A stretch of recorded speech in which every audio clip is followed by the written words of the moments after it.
This Disney bus is on its way to Disney's Art of Animation Resort at Walt Disney World.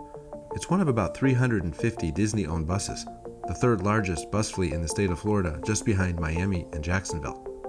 Buses are just one of the ways Disney moves 1 million visitors each week. Disney World created a logical, efficient mass transportation system with overhead monorail and gondola systems, buses, watercraft, and even their own rideshare service. Here's how Disney moves visitors across its 50 square miles of property in Central Florida every day.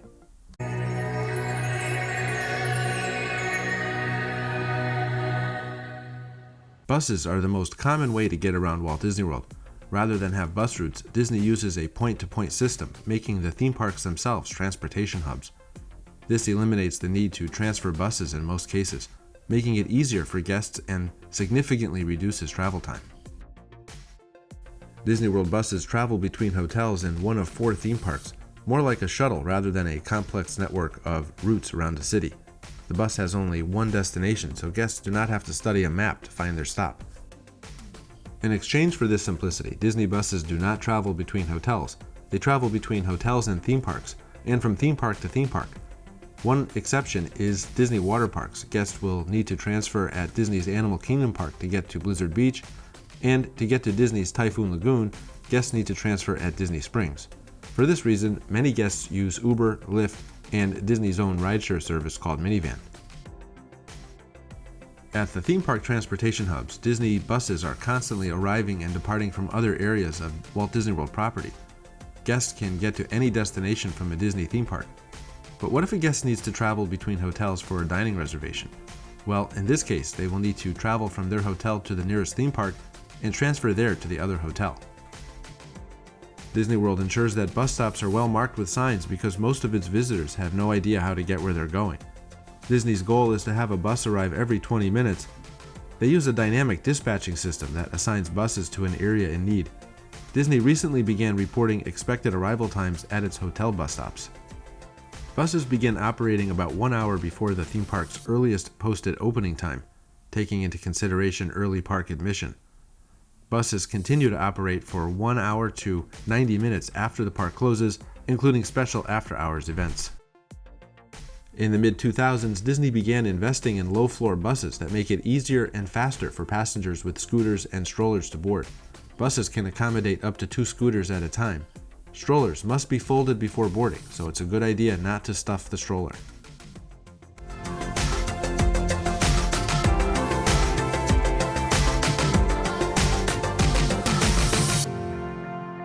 As we're about to discover, Disney has many other forms of transportation available to move guests around property.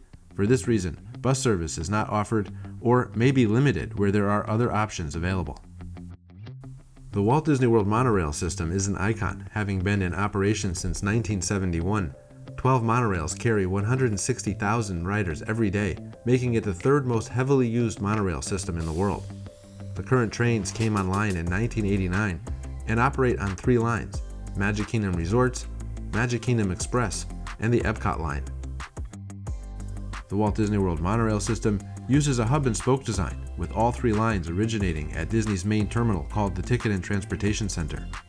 The Magic Kingdom Resort line services 3 Walt Disney World deluxe hotels: Disney's Contemporary Resort, the Polynesian Resort, and the Grand Floridian Resort, plus a stop at the Ticket and Transportation Center for guests who want to transfer to the Epcot line.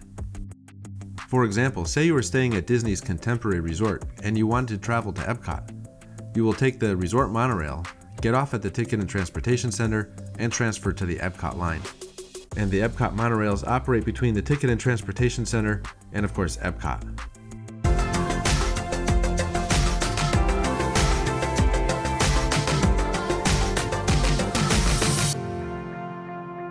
Monorails begin operating about 60 to 90 minutes prior to park opening and after the parks close. Scooters are accommodated on the monorails, and strollers do not need to be folded to board.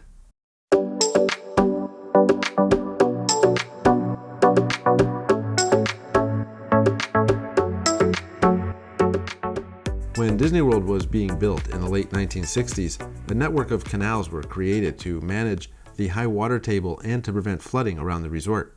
Engineers who worked on the Panama Canal were hired by Disney to oversee the project. Today, these canals also serve as major waterways to move guests around Disney World property.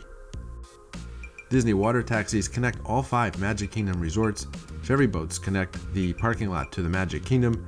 Epcot is connected to Disney's Hollywood Studios and all of the resorts in between. And Disney Springs is connected to 4 resort hotels via the Disney-created Sassagoula River.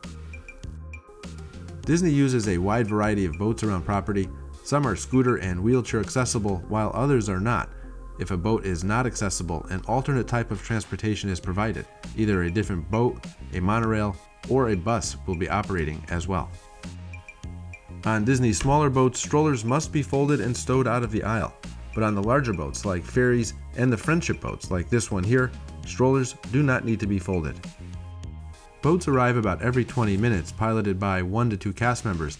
They begin operating 60 to 90 minutes prior to park opening and will continue operating 60 to 90 minutes after park closing. There is no central hub on any of the boat routes. They either shuttle between point A and point B or operate on a repeating circuit. Signs are posted to let guests know where the boat is headed, and some boats are marked with a colored flag that also indicates its destination.